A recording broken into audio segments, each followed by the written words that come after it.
네, 안녕하세요. 여러분들 반갑습니다. 데이어 멘토 권혁철입니다. 오늘 알아볼 기업은 고바이오랩이라는 기업인데, 오늘 말씀드릴 것은 바이오 기업은 결국 임상 기대감이 모멘텀이라는 주제와 목차로는 고바이오랩이 연구 개발하고 있는 마이크로바이옴이 무엇인지와 마이크로바이옴의 파이프라인은 무엇인지에 대해서 알아보도록 할게요. 같이 한번 확인해 볼 텐데 천천히 얘기 나눠보도록 하겠습니다. 그럼 고바이오랩 바로 보도록 할게요. 여러분들도 아시다시피 고바이오랩은 신약 개발 사업과 건강기능 사업을 진행 중인 기업이죠. 먼저 마이크로바이옴이 무엇이길래 신약 사업을 하고 있는지 확인해 보도록 하겠습니다.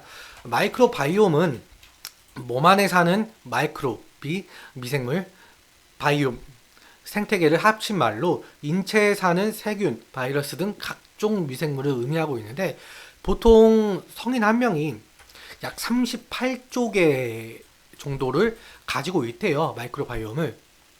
이 중 건강에 도움 종류를 좀 선별을 해가지고 의약품 개발과 건강기능식품에 활용이 되고 꾸준히 연구 개발을 하고 있는 상황인데, 현재까지 알려진 바로는 장내 마이크로바이옴이 소화를 원활하게 하고 콜레스테롤 혈당 수치 조절과 뇌신경 전달 물질 생성에 도움이 준다는 것이 확인이 되었고, 그 제품화도 지금 현재는 장질환 마이크로바이옴만이 치료제를 성공을 한 바가 있어요. 아직까지는 마이크로바이옴 산업 전체가 건강기능식품이 80% 이상 차지하지만, 향후 마이크로바이옴의 연구 개발로 인해서 그 분석 데이터가 쌓였을 땐 마이크로바이옴이 항암 등 치료제가 될 수 있다는 가설이 현실로 이뤄질 가능성이 돋보이고 있는 상황이에요. 실제로 6만여 편 논문으로 좀 밝혀진 게 있는데, 마이크로바이옴의 불균형이 초래하게 되면은 각종 질병을 유발한다는 가설이 지금 지지를 받고 있는 상황이에요. 그래서 마이크로바이옴 연구 개발이 활발해지고 있는데, 치료 용도로의 마이크로바이옴의 시장 규모가 더욱 커질 전망으로 지금 보여지고 있어요. 이게 마이크로바이옴의 시장 규모가 커지면 커질수록 고바이오랩의 마이크로바이옴의 연구 개발이 성공할 때마다 어느 정도 각광을 받을 가능성이 있어 보이겠죠.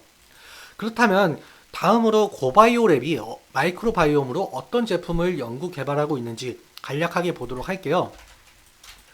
먼저 피부 질환 치료제인 KBL697, 알레르기 질환 치료제인 KBL693, 그리고 비만 치료제인 KBLP004, 005 등 있는데, 이게 마이크로바이옴을 통해서 여러 치료제를 연구 개발 중에 있어요, 현재. 보통 바이오 기업들은 임상에 대한 기대감으로 주가의 변동성이 나타나잖아요. 그렇다면 임상의 단계는 어떻게 흘러가는지 함께 살펴보도록 할게요. 먼저 임상의 경우 전임상이라고,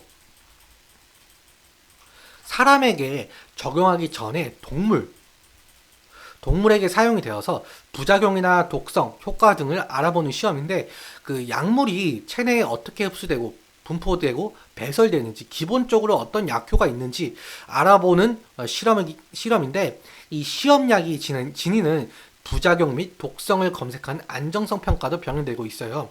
그 이후에 임상, 일상, 동물을 대상으로 한 전임상 단계의 시험 결과가 유효한 경우 임상 1상을 하게 되는데, 이게 최초로 사람에게 적용이 되는 단계예요. 보통 건강한 사람 20에서 80명 정도 대상으로 시험을 하게 되는데, 보통 소요되는 기간은 2년 4개월 정도 걸린다라고 해요. 그리고 다음 단계인 임상 2상, 그 약효와 부작용을 평가하고 병증 치료에 위한 최적용법을 용량을 결정하는 단계로 건강한 사람 한 100에서 200명 정도 시험을 진행을 하게 되죠. 보통 3년 6개월 정도 소요가 된다라고 합니다. 임상 3상 같은 경우는 어느 정도 유효성이 확인된 후에 대규모, 보통 수백에서 수천 명 대상으로 좀 안정성을 검토하고 확고한 증거를 수집하기 위해 실시되고 있는데, 3상 같은 경우 보통 3년 4개월 정도 소요가 된다라고 합니다. 그래서 이 이후에도 추가로 승인 절차, 판매 승인 절차가 1년 4개월 정도 걸리게 되는데 임상이 보통 1, 2, 3, 4까지 하면은 11년 정도 걸린다라고 보시면 될 것 같아요. 아무튼 지금 현재는 고바이오랩이 이 KBL 697이 이상 승인을 받아서 진행 중이고 KBL 693은 1상이 완료되고 지금 2상이 준비되고 있으니 조만간 어떠한 뉴스가 나오지 않을까 생각하고 있습니다. 결국 바이오 기업은 임상 성공이 주가의 변동성을 이끌어낼 수 있는 모멘텀인 만큼 현재 연구가 어떻게 진행되고 있는지 알아보는 게 고바이오랩의 중요 투자 포인트가 될 가능성이 있어 보이고 있습니다. 그럼 차트 한번 살펴보도록 할게요. 최근 24년 1월 상승은 비만 치료제 미국 특허 결정 소식과 지방간 치료제 연구 중인 FDA 승인 기대감 속에 상승했던 모습인데, 이렇듯 사실 바이오 기업은 기대감으로 주가의 변동성이 나타내고 있죠. 단기적인 대응은 사실 이평선 아래에 모두 있기에 전저점인 8,700원 부근, 이 8,700원 부근을 지지해주는지 보고 하락 시에는 6,990원 부근까지 열려있을 가능성이 있으니 리스크 관리가 필요할 것으로 보이고 있습니다.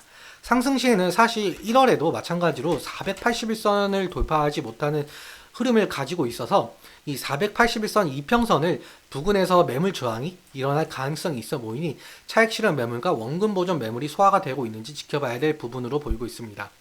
다시 말씀드리지만 고바이오랩 같은 경우는 임상 결과의 기대감으로 변동성이 나타내는 기업이다 보니 연구 개발이 어떻게 진행이 되고 있는지 체크하는 것이 중요 투자 포인트가 될 가능성이 있습니다. 차트적인 부분은 제 개인적인 견해이기에 여러분들의 주관적인 견해와 함께 투자를 하여 현명한 선택하셨으면 좋겠습니다. 오늘도 시청해주셔서 너무 감사하고 지금까지 멘토 권혁철이었습니다. 감사합니다.